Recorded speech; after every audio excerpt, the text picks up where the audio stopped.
I've realised, after what's happened to me and taking part in these activities, that there is no other group in society that is more oppressed and more discriminated against than disabled people.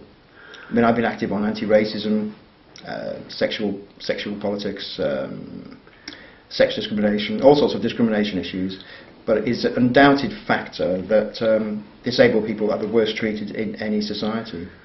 Also, they suffer discrimination both directly, socially, and personally. And of course, there's certain recent panorama programs and such that have shown they suffer abuse as well. It's not just discrimination. No, that's what I was referring to about personal problems. People go into pubs in wheelchairs and get told by plonkers at the bar that they don't need a wheelchair and get dragged out of it. There's been attacks on disabled people. Comments because you're walking around with a white stick, which you have to do for security reasons.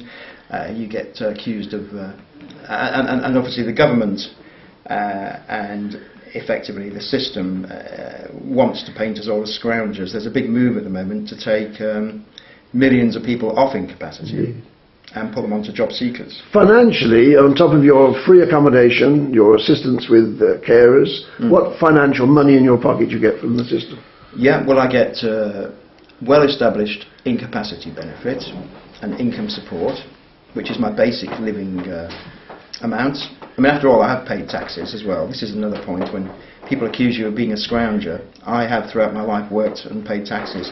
I've probably paid more into the system than I'm now taking out. Many people are in that situation, you know, ex-miners and people have worked for years and paid into Social Security.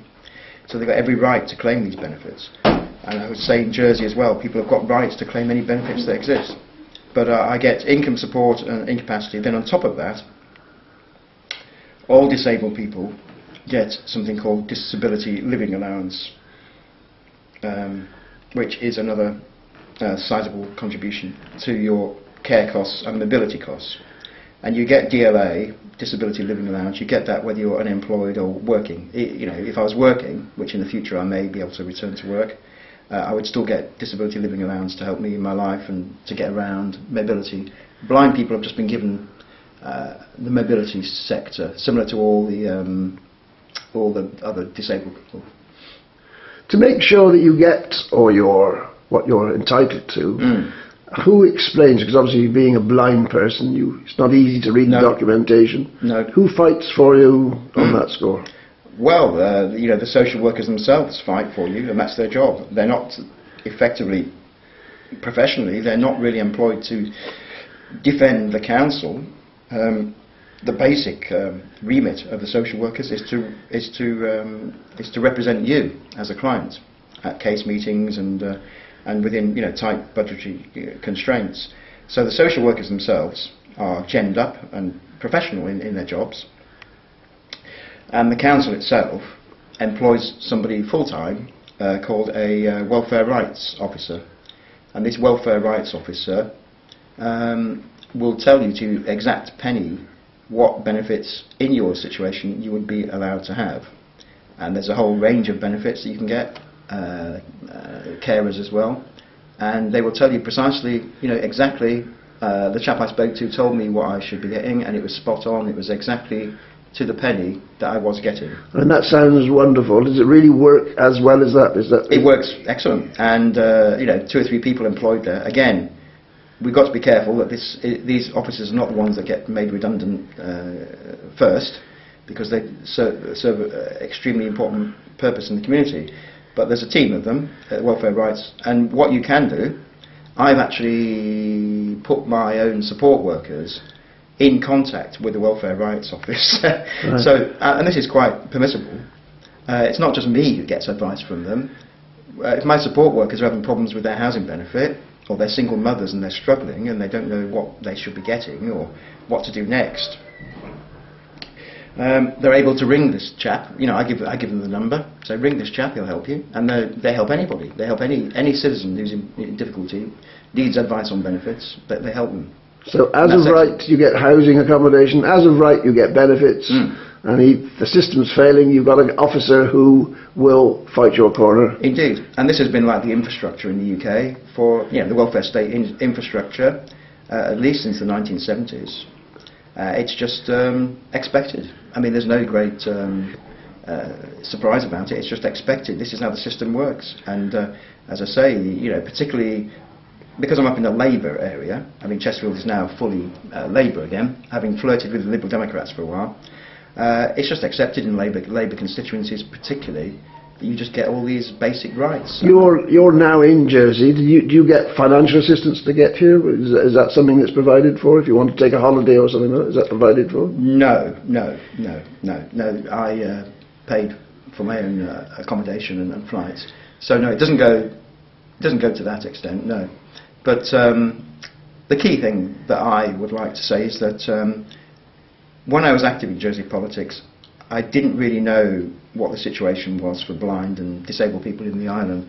I would suspect, though, that there is a very poor infrastructure, a poor number, if any, dedicated social workers, lots of charity going around, which is an insult to people who are disabled, really.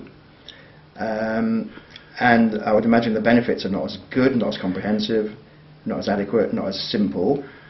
And I would imagine also that there's probably hundreds of people who are isolated in their homes with no social support whatsoever, being looked after full-time by their relatives, husband, wife, brother, sister, whatever. And those people are not being paid either. It's because in England, carers as well get lots of support and benefits. So if there is this unseen issue in Jersey, I think it's about time it was uncovered. And I would suggest that anybody who sees this interview, who is disabled or has a disabled member of the family, and you don't think you're getting the right support, you're struggling, I think you should get in touch with either myself, Gary Matthews, via this website, or the website people themselves here who are doing the website, or at the very least contact your deputies and senators and say, this is an issue that we want sorted out. I believe there have been some reports, but I think it's a right that we should start fighting for in Jersey. Well, it's an election on at the moment, but I don't think disability issues will feature in many manifestos. No. Well, that's what I'm saying. I think it would have to come, as the child abuse issue showed, where the abusers were pushing, the care leavers and the abusers were pushing the issue, which made Sivray and others get involved. I think on this occasion, disabled people themselves, I don't know much about how many blind people there are. I think just even the basic statistics will be useful. How many disabled people are there in the island? How many wheelchair-bound people are there? How many blind people, etc. I think it would be very useful. And then let's have a look at the benefit situation. Does it compare to best practice around the world? Not just the UK, but France, Europe, etc.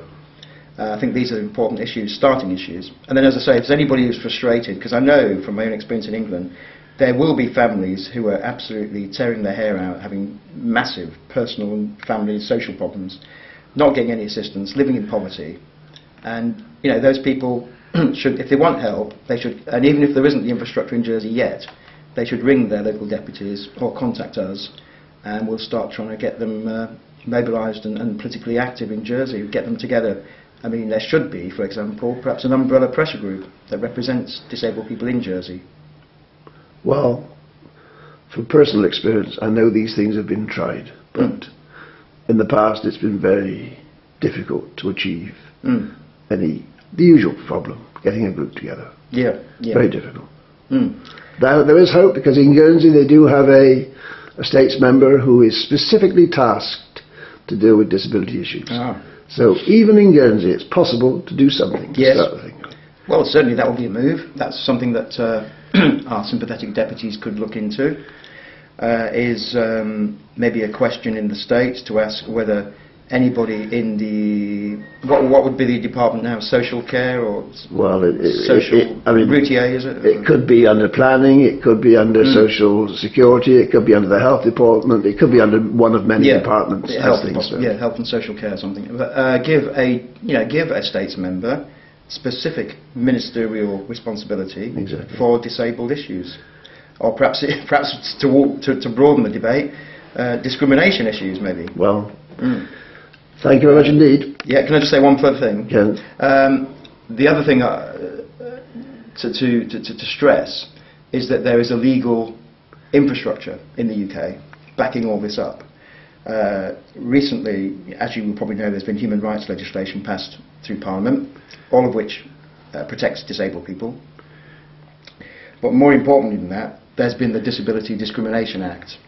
And all my friends, I have several blind and disabled friends, whenever we're confronted with any problem about access into shops or access into buildings or not receiving information in braille or in audio, anything like that, we simply refer to the Disability Discrimination Act.